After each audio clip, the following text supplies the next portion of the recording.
अस्सलाम वालेकुम बच्चे, कैसे हैं सब लोग। होप सो सब ठीक होंगे। आज हम 9th क्लास के physics according to syllabus chapter 3 के एक्सरसाइज के शॉर्ट क्वेश्चंस करेंगे। So let's start the first one. कहते हैं what kind of changes in motion may be produced by a force, कि अगर आपके पास किसी ऑब्जेक्ट के ऊपर कोई फोर्स एक्ट करती है तो किस किस्म के चेंजेस अकर कर सकते हैं। ये मेरे पास वही शॉर्ट क्वेश्चन है विद आंसर्स। कह रहे हैं कि सबसे पहले कि अगर कोई ऑब्जेक्ट के ऊपर फोर्स लग रही होती है तो आप उसकी स्पीड चेंज कर सकते हो। मतलब अगर कोई ऑब्जेक्ट रेस्ट पे है, आप उसके ऊपर फोर्स लगाओगे तो मे भी वो चलना स्टार्ट हो जाए। अगर कोई गाड़ी है वो नॉर्मल स्पीड के साथ जा रही है, आप उसके ऊपर फोर्स, उसको एक्सेलरेटेड फोर्स लगाते हो तो उसकी स्पीड बढ़ सकती है, चेंज हो सकती है। इन शॉर्ट, आप ऑब्जेक्ट की जो मोशन ने उसकी डायरेक्शन चेंज कर सकते हो। मतलब अगर कोई ऑब्जेक्ट जो है वो स्ट्रेट लाइन में जा रहा है तो आप उसको क्या कर सकते हो, आप उसको सर्कल में मूव करवा सकते हो, आप उसकी शेप चेंज कर सकते हो, डायरेक्शन चेंज कर सकते हो। मतलब ये तीनों चीज़ें चेंज कर सकते हो। ठीक है। कहते हैं एग्जाम्पल दें 5 कॉन्टैक्ट फोर्सेस की। आपने इस चैप्टर में नंबर ऑफ कॉन्टैक्ट फोर्सेस पढ़ी हुई हैं, बस उनकी एग्जाम्पल देनी है। आपने फ्रिक्शन फोर्स पढ़ी हुई है, एयर रेजिस्टेंस फोर्स पढ़ी हुई है, ड्रैग फोर्स पढ़ी हुई है, टेंशन फोर्स पढ़ी हुई है। तो आप कोई सी 5 एग्जाम्पल्स दे सकते हैं। ठीक है। नॉर्मल फोर्स पढ़ी हुई है। 3.3 है an object move with constant velocity in free space, how long will the object continue to move with this velocity. ये आपने न्यूटन फर्स्ट लॉ पढ़ा हुआ है कि ऑब्जेक्ट जो है वो अपनी कांस्टेंट वेलोसिटी के साथ मूव करता रहता है अनलेस किसी किस्म की एक्सटर्नल फोर्स एक्ट नहीं करती। फोर्थ शॉर्ट क्वेश्चन है, कहते हैं डिफाइन करें इम्पल्स। इम्पल्स भी हमने पढ़ा हुआ है, प्रोडक्ट होता है फोर्स का और टाइम का। ठीक है। और ये किसके इक्वल होता है, चेंज इन मोमेंटम के इक्वल होता है। 3.5 है why has not Newton first law been proved on Earth. कहते हैं जो अर्थ के ऊपर आप न्यूटन फर्स्ट लॉ को नहीं प्रूव कर सकते। क्यों?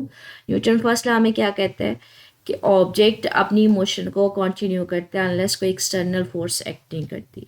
लेकिन हमारे पास अर्थ में कोई ना कोई एक्सटर्नल फोर्स लास्ट में होती है, जैसे फ्रिक्शन फोर्स होती है, एयर रेजिस्टेंस होती है। तो ऐसा कभी भी पॉसिबल नहीं है कि आप सारी के सारी एक्सटर्नल फोर्सेस को क्या कर दें, एलिमिनेट कर दें, मतलब ख़त्म कर दें।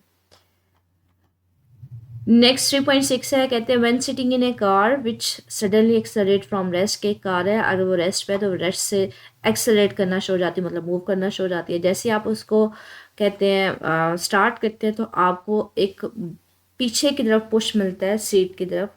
आप बताओ रीज़न क्या है। कहते हैं आप रेस्ट पे होते हो, मतलब आपकी जो स्टेट है वो कौन सी है, रेस्ट पे है।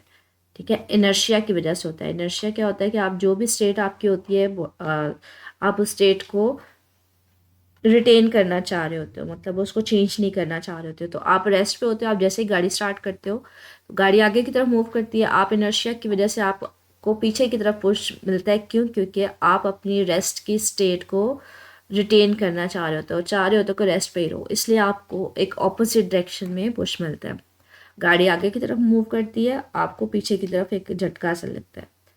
3.7 है, कहते हैं of the force express in newton second law is a net force. आपके पास सेकंड न्यूटन लॉ में आपके पास जो फोर्स होती है वो नेट फोर्स, नेट फोर्स होती है ओवरऑल सम होता है सारी की सारी फोर्सेस का।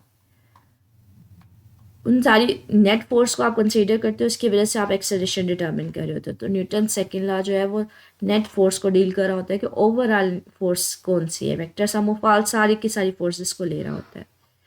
How can you show that the rolling friction is less than the sliding friction. कहते हैं जो स्लाइडिंग फ्रिक्शन होते हैं ना, इसमें दो सर्फेसिस के दरमियान कंटेक्ट ज़्यादा होता है। ठीक है। और जो रोलिंग फ्रिक्शन होता है वहाँ पे जो सरफेस एरिया जो इन कंटेक्ट होता है वो कम होता है, और कम सरफेस एरिया इन कंटेक्ट होगा तो फ्रिक्शन भी कम होगी, रेजिस्टेंस भी कम होगी। लास्ट है define terminal velocity of an object. ये भी आपने इस चैप्टर में पढ़ी हुई है। टर्मिनल वेलोसिटी की डेफिनेशन के मैक्सिमम वेलोसिटी होती है जब ड्रैग फोर्स किसके इक्वल आ जाती है, ग्रेविटेशनल फोर्स के, और किसी किस्म का एक्सेलरेशन नहीं होता, नेट एक्सेलरेशन ज़ीरो होता है। तो ये आप डेफिनेशन एग्जैक्टली चैप्टर में से भी कर सकते हैं। इन शॉर्ट क्वेश्चंस में से स्टिल कुछ पूछना हो तो बच्चे कमेंट सेक्शन में पूछ लीजिएगा। ओके, अल्लाह हाफिज़।